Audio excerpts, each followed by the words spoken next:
ஹாய்ண்ணா. ஹாய்ண்ணா. உறவினர் புரட்சி episode number 2. இன்னைக்கு நம்ம என்ன தொகுதி பார்க்க போறோம்? வணக்கம் மக்களே. இது ஒரு விரல் புரட்சி 2வது எபிசோடு, 2வது தொகுதி.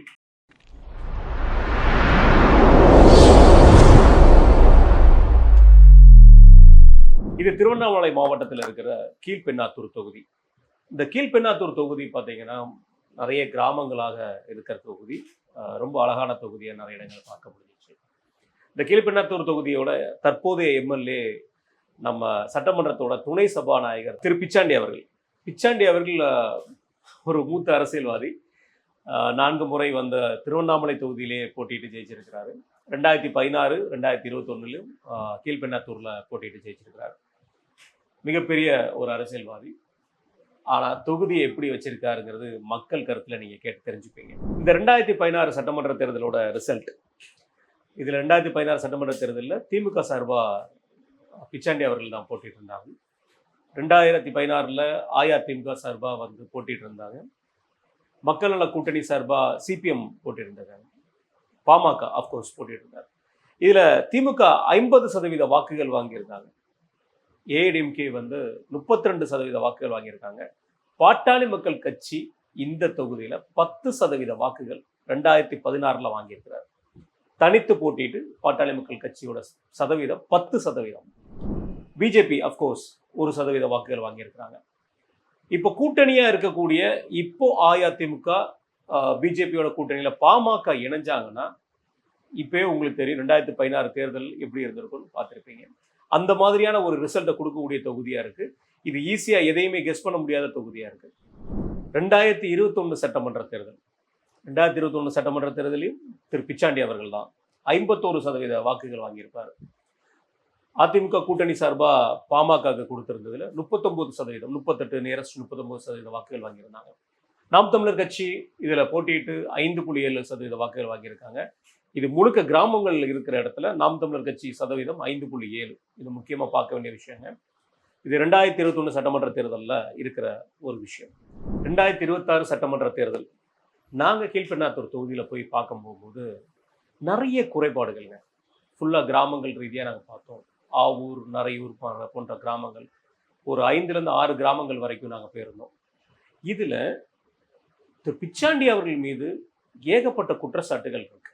சட்டமன்ற உறுப்பினர் மீது ஏகப்பட்ட குற்றச்சாட்டுகள் மக்கள் மத்தியில் வைக்கிறாங்க. அவர் வந்து ஊரில் வர்றாரு, ஆனால் எதுவுமே செய்து கொடுக்க மாட்டேங்கிறாருங்கிற நிறைய வேகங்கள் மக்கள்கிட்ட கோபமாக தெரியுது. அவர் பிறந்த ஊர்லேயே வந்து ஒரு மிகப்பெரிய வந்து குறைகளை மக்கள் சொல்லியிருந்தாங்க. அதையும் நாங்கள் ஃபோக்கஸ் பண்ணியிருக்கோம். நீங்கள் அதை பார்ப்பீங்க. அது ரொம்ப சமூக நீதி பேசக்கூடிய ஆட்சியில் ஜீரணிக்க முடியாத ஒரு விஷயம் பார்க்க முடியுது. ஒரு இடுகாடுக்கு மக்கள் படுகின்ற வேதனை அதில் தெரிந்தது. அது திரு பிச்சாண்டி அவர்கள் பிறந்த ஊர்லேயே அது இருக்குது. இன்றைக்கு துணை சபாநாயகர். அது மட்டும் இல்லாமல் பல இடங்களில் பிச்சாண்டி அவர்களுடைய குறைகள் நிறைய சொல்கிறாங்க. ஆளுங்கட்சி மீது மிகப்பெரிய ஒரு அதிருப்தி இந்த தொகுதியிலையும் விளைவுகிறது. பெரும்பாலான மக்கள் சொல்லக்கூடிய குற்றச்சாட்டு சட்டம் ஒழுங்கு. அது மட்டும் இல்லாமல் நிறைய குற்றச்சாட்டுகளை மக்கள் சொல்கிறாங்க. எங்களுக்கு தேவையான அடிப்படை வசதிகள் செய்து கொடுக்கப்படலை, நாங்கள் மனு நிறைய கொடுக்குறோம், எங்களுக்கு எதுவுமே நடக்கலை, அதே மாதிரி பல குற்றச்சாட்டுகள் off the record, on the ரெக்கார்ட்லேயும் சொல்லியிருக்கிறாங்க. பெரும்பாலான மக்கள்கிட்ட இருந்து வர்ற கருத்துக்கள் எப்படி இருக்குன்னா அகெயின்ஸ்டாகவே இருக்குது. ஆளுங்கட்சிக்கு அகெயின்ஸ்டாகவே இருக்குது. அது கீழ்பெண்ணாத்தூர் தொகுதியில் ஆளுங்கட்சிக்கு அகெயின்ஸ்டாகவே இருக்குது. அஃப்கோர்ஸ் இங்கே தாவைக்காவோட வாக்கு சதவீதம் இங்கேயும் இருக்குது. ஆனால் அது குறிப்பிட்ட லெவலில் சொல்ல முடியுமான்னு தெரியல. நாங்கள் சந்தித்த இளைஞர்கள் மத்தியில் பார்க்கும்போது கூட அங்கே அஇஅதிமுகவுக்கு தான் அதிக செல்வாக்கு இருக்கிற மாதிரி தெரியுது. தாவைக்காவோட செல்வாக்கை வந்து குறைச்சி மதிப்பிடலை. ஆனால் வந்து இந்த தொகுதியில் தாவைக்காவுக்கு வந்து அதிகப்படியான செல்வாக்கு நாங்கள் சந்தித்த மக்கள்கிட்ட இருந்து இல்லை.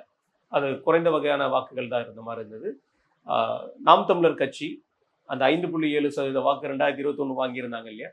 இந்த 2026 சட்டமன்ற தேர்தலில் நாங்கள் சந்தித்த மக்கள்கிட்ட ஓரளவுக்கு நாம் தமிழர் கட்சிக்கு நல்ல வரவேற்பு இருக்கிறது. அவர்களுடைய செயல்பாடு நல்லா இருக்குங்கிற ஒரு கருத்து இருக்குது. சரி, இப்போ 4 முனை போட்டியாக பார்க்கப்படுகிற இந்த கீழ்பெண்ணாத்தூரில் 2 முனை போட்டி கூட இருந்தால் கூட இப்போதைய நிலவரப்படி திரு பிச்சாண்டி அவர்களை மறுபடியும் போட்டியிட்டால் கீழ்பெண்ணாத்தூர் தொகுதி திமுக கைவசம் இருக்க வாய்ப்பு இல்லை. மிகப்பெரிய லெவலில் இருக்கிற இந்த எதிர்ப்பலை அவர்களுக்கு கண்டிப்பான முறையில் தோல்வியை எடுத்து கொடுக்குங்கிற மாதிரி தான் இருக்கு. On the record, off the ரெக்கார்ட்லையும் மக்கள்கிட்ட இருந்த பிச்சாண்டி அவர்கள் ரொம்ப தள்ளி இருக்கிற மாதிரியே மக்கள் ஃபீல் பண்றாங்க. நிறைய குற்றச்சாட்டுகள் வைக்கிறாங்க.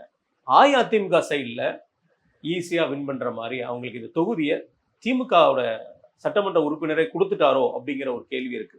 நாங்க சந்திச்சு கருத்து கேட்கும் பொழுது ஒரு திமுகவுடைய உறுப்பினரை எங்கள்கிட்ட வந்து தெரிவிச்சது, ஆளுங்கட்சி மீது எனக்கு எந்த அதிருப்தியும் இல்லைங்க, ஆளுங்கட்சி நல்லா பண்றாங்க, முதல்வர்கள் மீது நல்லா சொன்னாங்க. ஆனா பட் அந்த இடத்துல பிச்சாண்டி அவர்கள் மீது அவரே வந்து குற்றச்சாட்டு வைக்கிறார்.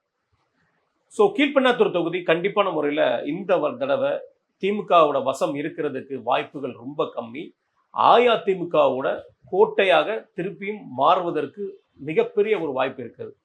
பெரும்பாலான மக்கள் அங்க விரும்புறது அங்க இருக்கிற மாவட்ட செயலாளரோட இங்க போட்டியிடுவாருன்னு நம்பிக்கையில் இருக்கிறாங்க. அஇஅதிமுக சார்பா தெரியல, அது அஇஅதிமுக கூட பாமக கூட்டணி வைத்தால் அது பாமக கிட்ட போகுமா, அஇஅதிமுக கிட்ட அந்த தொகுதி இருக்குமான்னு தெரியல. ஆனா மிகப்பெரிய ஒரு வரவேற்பு அஇஅதிமுகவுக்கு அந்த கீழ்பெண்ணாத்தூர் தொகுதியில இருக்கு. தாவேகா இங்க ஒரு கட்டமைப்பை ரெடி பண்றது மிகப்பெரிய ஒரு கஷ்டம். அதை எப்படி பண்ண போறாருன்னு தெரியல. நாம் தமிழர் கட்சி மினிமம் ஒரு 1%லேருந்து 2% எக்ஸ்ட்ரா வாக்குகள் வாங்குறதுக்கு மிகப்பெரிய வாய்ப்பு இருக்கிறது. ஸோ நாங்கள் பார்த்த மக்களிடம் கேட்ட கருத்துக்கள் மூலமாக எங்களுக்கு தெரிவது கீழ்பெண்ணாத்தூர் தொகுதி திமுக கைவசம் இருப்பதற்கு வாய்ப்பு இல்லை. இந்த தொகுதியோட மக்களோட கருத்துக்களை நீங்கள் கீழே வர வீடியோவில் நீங்கள் பார்க்க இருக்கிறீங்க. இதை அடுத்த வரப்போது அந்த வீடியோ நீங்கள் பார்ப்பீங்க. மிக்க நன்றி.